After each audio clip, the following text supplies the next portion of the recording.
Ele ocupava uma posição de poder, era síndico do prédio onde a vítima morava e, segundo a investigação, usava essa autoridade como instrumento de intimidação. A polícia afirma que, após o crime, ele teria tentado apagar rastros, manipular versões e interferir diretamente na coleta de provas, inclusive no sistema de câmeras do próprio condomínio. O que começou como um desaparecimento cercado de dúvidas terminou em um desfecho perturbador. Quem é Kleber Rosa de Oliveira, o síndico que acabou preso e confessou a morte da corretora Daiane de Souza? Teria sido um ato impulsivo ou algo planejado nos mínimos detalhes? Para os investigadores, além de conflitos pessoais, havia também uma disputa profissional que agravava ainda mais a relação entre os dois. Kleber e Daiane atuavam no mesmo mercado. Mesmo após o desaparecimento dela, surgiram tentativas de desqualificar sua imagem. Neste vídeo, você vai entender onde o corpo de Daiane foi localizado, qual dinâmica do crime é apontada pela Polícia Civil, como as provas foram reunidas e por que outras pessoas também passaram a ser investigadas. Segundo a Polícia Civil de Goiás, tudo aconteceu em apenas 8 minutos. Esse teria sido o intervalo de tempo necessário para que Daiane fosse morta. O que os investigadores conseguiram reconstruir até agora revela uma sequência de eventos tão rápida quanto silenciosa. Algumas perguntas ainda seguem sem resposta e só devem ser esclarecidas com a conclusão do inquérito, que continua em andamento. Mas o que já foi acurado é suficiente para compreender o que aconteceu dentro do prédio onde Daiane morava, em Caldas Novas, no interior de Goiás. As imagens que vieram a público mostram os últimos registros da corretora com vida. Daiane sai de seu apartamento gravando um vídeo para uma amiga, entra no elevador e desce até a recepção. Ali, conversa rapidamente com o porteiro. Em seguida, retorna ao elevador e segue até o subsolo. O motivo seria simples: verificar o padrão de energia do apartamento, que havia sido desligado. Segundo a polícia, Kleber já a aguardava. Os investigadores apontam que Daiane desembarcou no subsolo por volta das 19 horas. A partir desse momento, ela não aparece mais em nenhuma imagem. Esse intervalo foi delimitado com precisão, porque cerca de 8 minutos depois, outra moradora chega ao mesmo local. Ela não vê Daiane, não escuta ruídos estranhos e não percebe qualquer movimentação fora do comum. De acordo com a apuração, Daiane teria sido abordada logo após sair do elevador, ao virar à direita. O que exatamente ocorreu nesses minutos ainda está sendo analisado. O que a polícia sustenta até agora é que nesse curto intervalo, Daiane teria sido atacada e, em seguida, colocada na carroceria da caminhonete do suspeito. Pouco depois, Kleber deixa o prédio dirigindo sua picape. Em depoimentos iniciais, ele afirmou que não havia saído do condomínio naquela noite. No entanto, imagens de câmeras de segurança contradizem essa versão e mostram o veículo deixando o local exatamente no horário apontado pela investigação.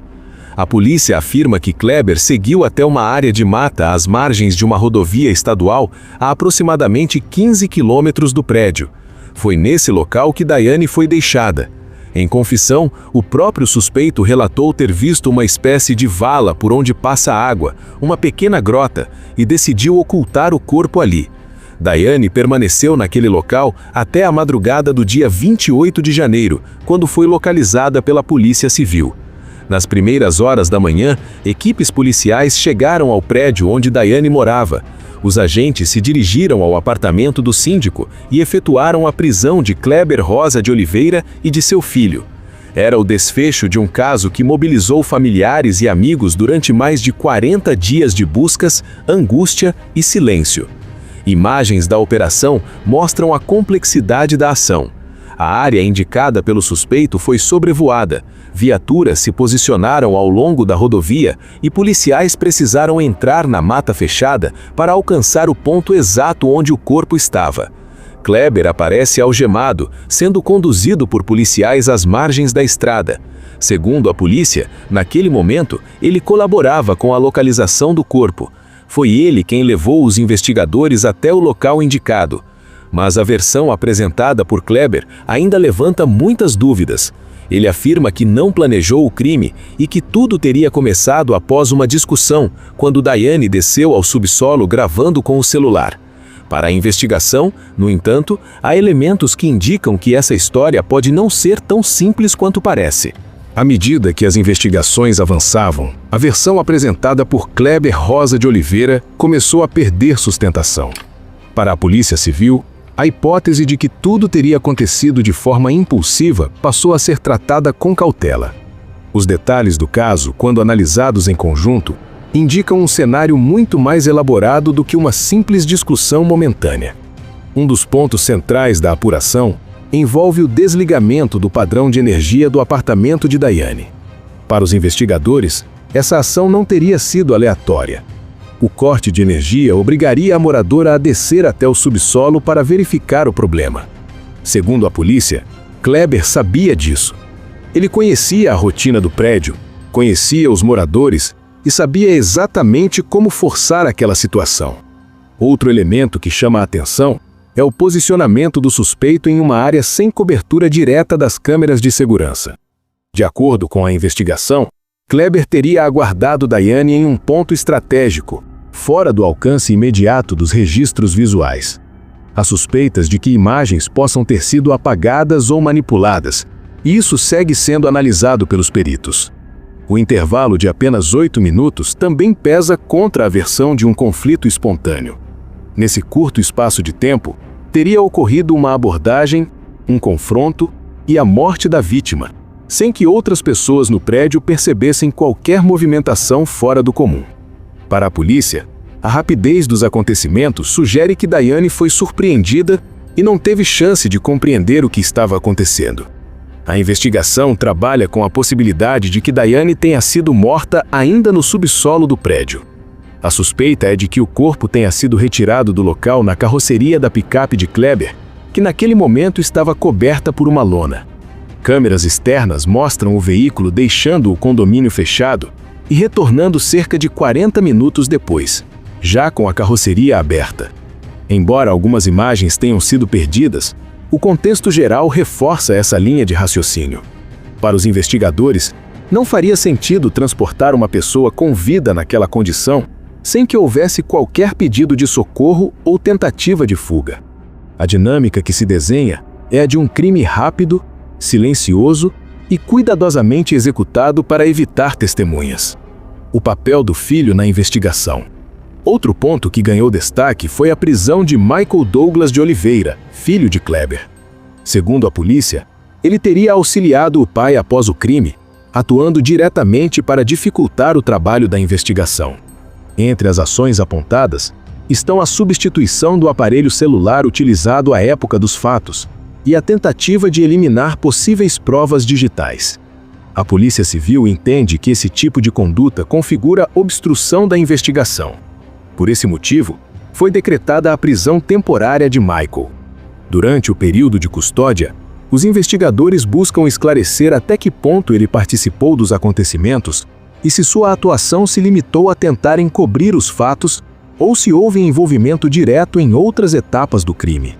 Esse desdobramento reforça a tese de que não se tratou de um evento isolado. Para a polícia, há indícios de que houve colaboração posterior, o que amplia a gravidade do caso e levanta novas perguntas sobre o que aconteceu antes e depois daqueles 8 minutos no subsolo. Quem era Kleber dentro do condomínio? Além das evidências técnicas, o comportamento de Kleber dentro do condomínio também passou a ser analisado. Relatos colhidos ao longo da investigação descrevem um síndico autoritário, envolvido em conflitos constantes com moradores. Segundo testemunhos, ele costumava espalhar acusações sem provas, criar situações de intimidação e agir como se fosse o dono do prédio. Muitos moradores afirmavam que tinham receio de confrontá-lo. Diane, no entanto, não se submeteu. Ela questionava, discordava e não aceitava imposições arbitrárias. Para a investigação, esse comportamento pode ter contribuído para que ela se tornasse um alvo. O caso revela um padrão perigoso: o uso de uma posição de poder para controlar, pressionar e silenciar. Quando esse tipo de conduta não encontra limites, as consequências podem ser devastadoras. Conclusão: o que aconteceu com Daiane de Souza não pode ser reduzido a um número ou a uma estatística. Ela era uma mulher, uma profissional e uma pessoa que tentou resistir a um ambiente de abuso e perseguição. O desfecho trágico desse caso foi construído ao longo do tempo, em meio a conflitos, arbitrariedades e tentativas de intimidação. Agora cabe à justiça esclarecer completamente os fatos, responsabilizar todos os envolvidos e garantir que a verdade prevaleça. Histórias como essa não podem ser esquecidas nem distorcidas, porque o silêncio só fortalece o abuso. Quando a verdade vem à tona, ela precisa ser contada. Se você chegou até aqui, deixe sua opinião nos comentários. Casos como esse precisam ser discutidos para que não se repitam. Inscreva-se no canal, ative o sino e acompanhe nossas próximas investigações. Aqui a verdade sempre vem à tona.